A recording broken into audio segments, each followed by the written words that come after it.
Hey everybody, and welcome to another deep dive. Today we're all about upping those coaching skills, finding those practical ways to be more coach-like every single day. Yeah, and we've got a great book to help us with that. You do. The Coaching Habit.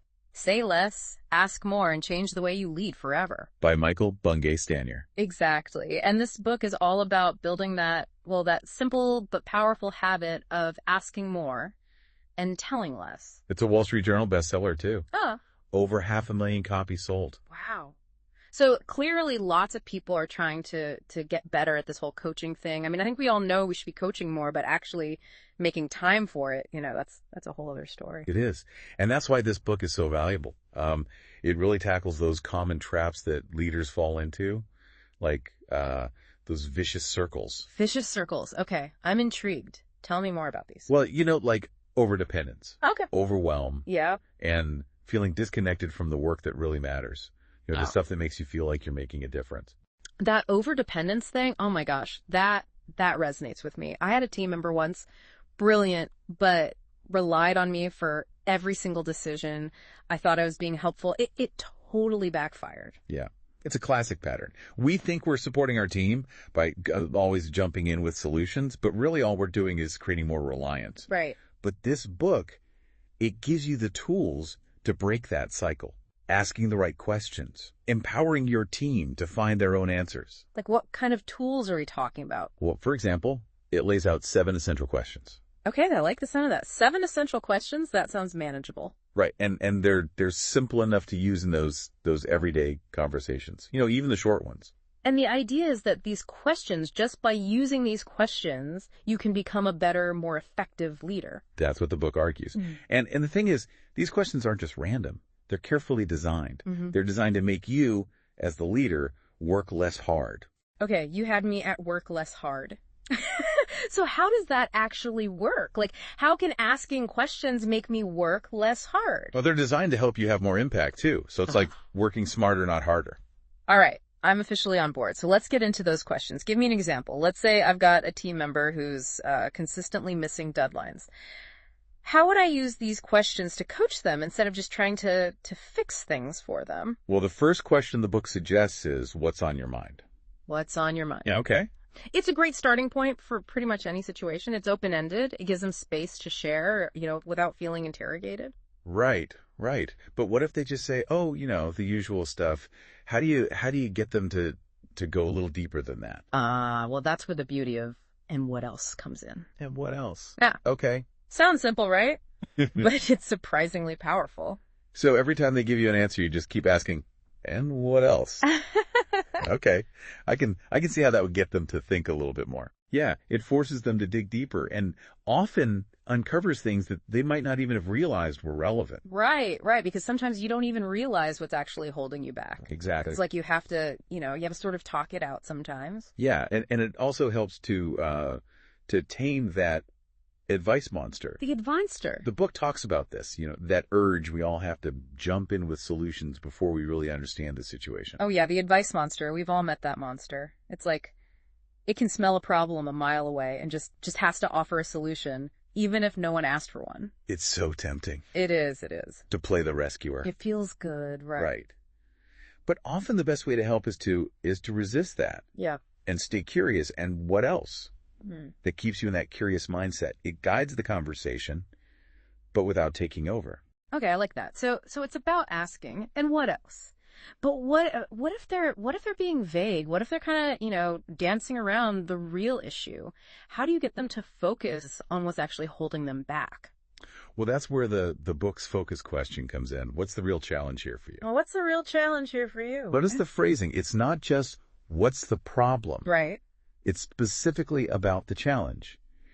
And it gets them thinking about, obstacles and how to overcome them. Okay, so it's more active. Yeah. It's more, solutions oriented. Absolutely. But sometimes, even when you've identified the problem, it can be hard to get people to articulate what they actually want to achieve. That's so true. And that's why the book emphasizes what it calls the foundation question. Okay, what is it? What do you want? Oh, what do you want? Okay. Sounds obvious. But honestly, people often haven't really thought about about what they're truly trying to achieve. It reminds me of that saying, if you don't know where you're going, any road will take you there. Without a clear destination, it's easy to just kind of wander aimlessly. Exactly. And there's actually a fascinating neuroscience connection here that the book explores. Neuroscience. Okay, this is getting interesting. It is. So our brains are wired to respond to both threats and rewards. Okay. And when we feel safe and we have a clear understanding of what's expected, well, we're more likely to be engaged, more motivated. Yeah. So by getting clarity on what we want and asking others what they want, we're actually creating a safer, more rewarding environment. You got it. Okay, so it's like we're reducing that perceived threat and boosting their sense of autonomy. Right. And the book introduces this model called Terra to help us understand the factors that influence, that sense of safety and engagement. Terra, okay, I love a good acronym. What does Terra stand for? Well, it stands for tribe, Okay. expectation, rank, Okay. and autonomy. All right, so tribe, expectation, rank, and autonomy. But what does that actually mean? How do those four elements play into this whole idea of creating safety and engagement? Well, think of it this way. Our brains, right, they're constantly assessing situations and asking themselves questions like, am I safe here? Yeah. Do I belong? Yeah. What's expected of me? Do I have any control over what happens? Right. And the Terra model, it breaks down those key factors. Okay, so it's basically getting at, those fundamental human needs that need to feel like you belong, that you're competent, that you have some say in what happens to you. Exactly. Yep. And so when you think about it in terms of coaching, if you're constantly criticizing someone or micromanaging them, well, essentially you're creating a threat response in their brain. Right. So it's like you're shutting down their ability to think creatively, to perform at their best. Exactly. And so it all comes down to how we make people feel. When someone feels like they're part of the tribe, they know what's expected, they're treated with respect, and they have some autonomy, well, their brain is much more likely to say, okay, I can relax, I can engage, I can contribute. This is making me rethink how I approach every interaction, not just, formal coaching sessions, but it's about creating that sense of psychological safety. Absolutely. In every conversation, even those quick check-ins. Even those, and that brings us to another challenging aspect of leadership, saying no. Oh, don't even get me started on saying no. I am a chronic people pleaser. Even when I'm drowning in work, I can't seem to turn down requests. I hear you. It's something a lot of us struggle with. But the book offers this really insightful tool, the strategic question. The strategic question. Right? And it's phrased as, if you're saying yes to this, what are you saying no to? Ooh, I like that. If you're saying yes to this, what are you saying no to? It's about making conscious choices.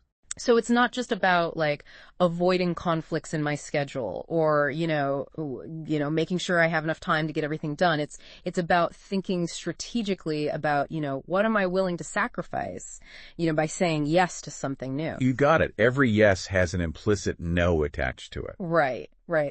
And this reminds me of this idea that I've been reading about lately, the Cartman drama triangle. Oh, interesting. Have you heard of this? Yes, I have. Yeah. It explains those dysfunctional roles that we often fall into in relationships. The victim, the persecutor, okay, and the rescuer. The drama triangle. Okay, I am hooked. Tell me more about this. Well, I think we can all relate to those roles, even if we don't always realize we're playing them. And the book argues that these roles, they can really sabotage our relationships. Okay, so let's break this down, because I have a feeling this is going to be a big aha moment for me, and maybe for our listeners too. So paint a picture for me. What does each role look like in action? Let's start with the victim. What does the victim look like? Well, the victim is essentially stuck in a mindset of powerlessness. They feel helpless, they blame others for their problems, and they often look for someone to rescue them. Oh, I know that type. It is exhausting being around someone who's constantly playing the poor me card. And the tricky thing is, victims often attract rescuers. Wait a minute, rescuers, that sounds familiar. Isn't that where our friend the advice monster comes in? You got it. Uh-huh. The rescuer feels compelled to swoop in and save the day, offering advice and solutions even when they're not wanted or needed. Right, because it comes from a good place. It comes from a genuine desire to help. Absolutely. But it can backfire. So if someone's complaining about, a problem at work and I immediately jump in with a list of suggestions, I might actually be enabling their victim mentality. Exactly. By constantly rescuing the victim, you reinforce their belief that they're helpless to solve their own problems. Oh. So how do we avoid falling into that trap? If someone's clearly struggling, it feels wrong to just sit there and do nothing. Well, it's not about doing nothing. It's about shifting your approach. Remember that lazy question, how can I help? Right? How can I help? It sounds passive, Right. but it actually puts the onus back on the other person to articulate their needs. Okay. So it's about offering support, but without taking ownership of their problem. Exactly. Okay. So what about the third role, the persecutor? Who are they in this drama triangle? Well, the persecutor is the one who blames, criticizes, controls. They find fault, they point fingers, and they make others feel inadequate. Those are no fun to be around. But do they always realize they're being a persecutor? Sometimes, yes. But often the persecutor is actually a victim in disguise. They're lashing out because they feel hurt or powerless themselves. So it's like this chain reaction of negativity. Someone gets stuck in the victim role, which triggers a rescuer, and then the persecutor steps in to add fuel to the fire. Exactly, and it creates this toxic cycle.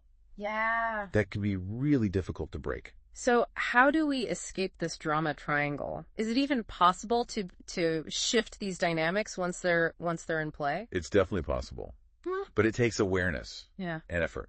And the first step is simply recognizing the roles that you tend to play. Do you find yourself constantly feeling like a victim? Do you have the urge to rescue everyone around you? Do you default to blaming others when things go wrong? Okay, so self-awareness is key. Yes. But what do we do once we've identified our own tendencies? How do we actually change those ingrained patterns? Well, it's about making different choices, in those moments when you feel those roles taking over.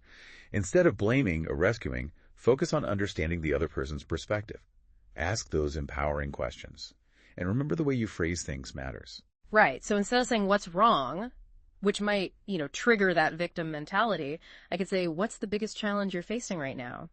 Which, feels more proactive, solution-oriented. Exactly. It's about using language that empowers rather than disables. And it also helps to build your self-awareness and emotional intelligence more broadly. The more in tune you are with your own emotions, the less likely you are to react in those knee-jerk drama triangle ways. Right. So if I know that a certain person or a certain situation tends to trigger my rescuer instinct, I can plan ahead. I can think about how I want to handle it differently. Exactly, and that might involve setting boundaries, practicing mindfulness, or simply taking some time to cool off before responding. It's about being proactive rather than reactive. Okay, so we've got self-awareness, we're using empowering language, we're being mindful of our triggers. What else can we do to create healthier dynamics in our relationships? Well, the book also suggests that simply focusing on building stronger relationships can help us avoid those drama triangle patterns. When we feel connected and supported, we're less likely to resort to those dysfunctional roles. Yeah, that makes sense. If I feel safe and respected in a relationship, I'm less likely to feel like a victim or lash out as a persecutor. Exactly. And building those strong relationships requires effort. Means investing in our connections, both personal and professional. It's about making time for meaningful conversations, actively listening, showing empathy. It's interesting because so much of what we're talking about, the drama triangle, the Terra model, these 7 essential questions, it all comes down to creating a sense of safety and trust in our interactions. You're absolutely right. When people feel safe, they're more likely to be open, honest, willing to learn and grow. And that brings us to another key concept from the book, staying curious. Yes, curiosity. I love that. It's such a simple but powerful mindset shift. Instead of approaching every interaction with a predetermined agenda or a need to be right, we come in with a genuine desire to learn and understand. Exactly. It's about asking questions. Yeah. Even when you think you already know the answers.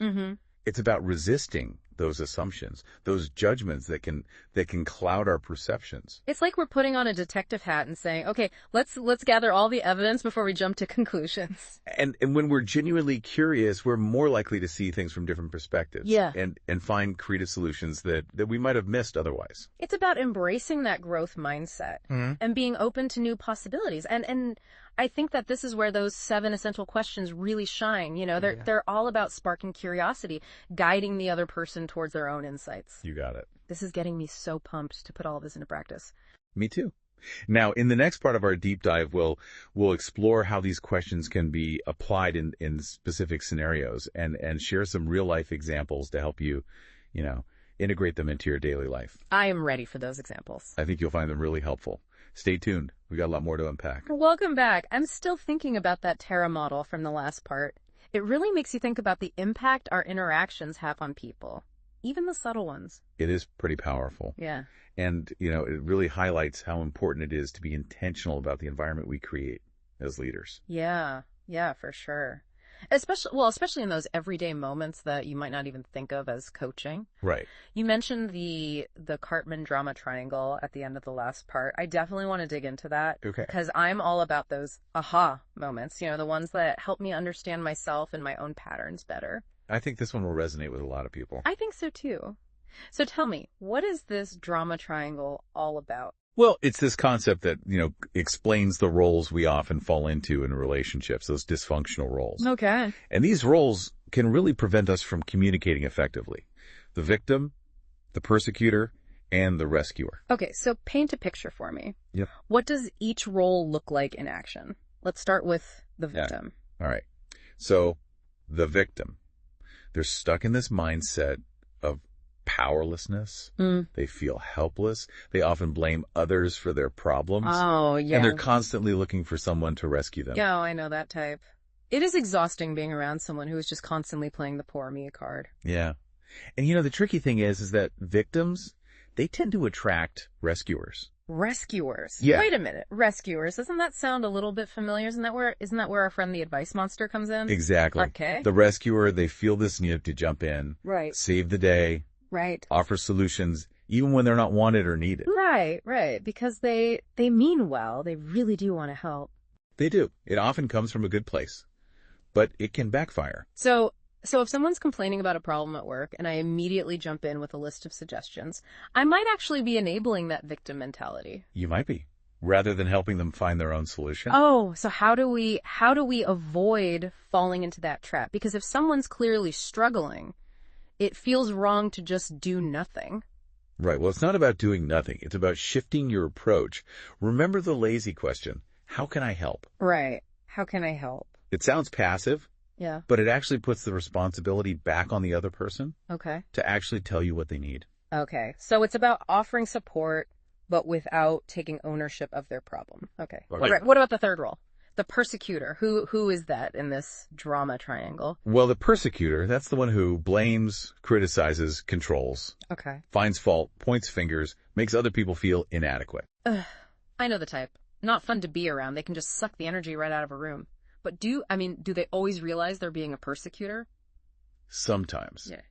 But often, a persecutor is actually a victim in disguise. Oh. They're lashing out because they feel hurt or powerless themselves. So it's like this chain reaction. Yeah. Of negativity. Someone gets stuck as the victim, which triggers a rescuer, and then the persecutor steps in to add fuel to the fire. Exactly. And it can create this toxic cycle that's really difficult to break. So how do we escape the drama triangle? Is it even possible to shift these dynamics? I mean, once they're in play. It is possible. Okay. But it takes awareness and it takes effort. Uh-huh. The first step is really just recognizing the roles that you tend to play.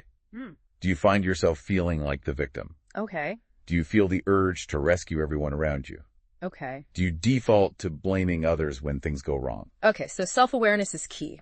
But what do we do once we've identified our own tendencies? How do we actually change those patterns?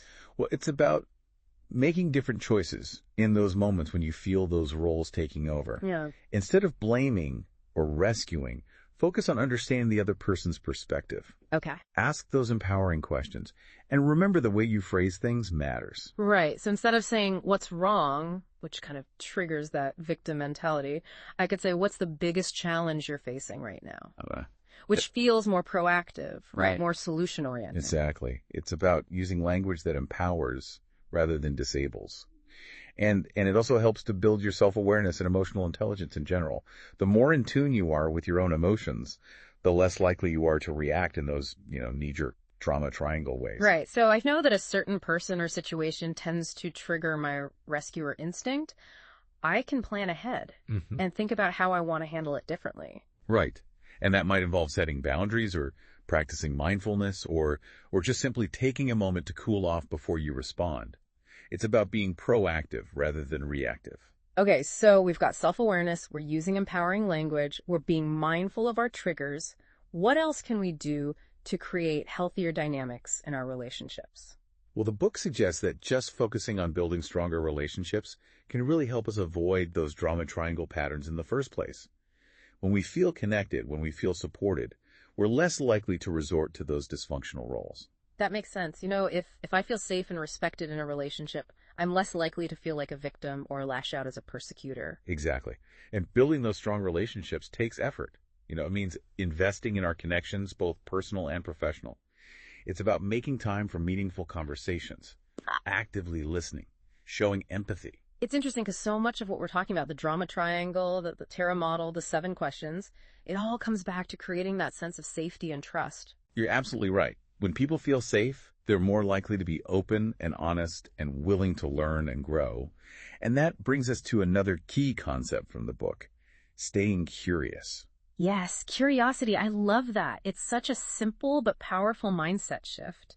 Instead of approaching every interaction with a predetermined agenda or a need to be right, you come in with a genuine desire to learn and understand. Exactly. It's about asking questions even when you think you know the answer. Uh-huh. It's about resisting the assumptions and the judgments that can cloud our perceptions. It's like we're putting on our detective hats and saying, okay, let's gather the evidence before we jump to any conclusion. Right. And when we're genuinely curious, we're much more likely to see things from different perspectives and find those creative solutions that we might have missed otherwise. It's about embracing that growth mindset and being open to new possibilities. And I think that's where those 7 essential questions really shine. They're all about sparking that curiosity and guiding people towards their own insights.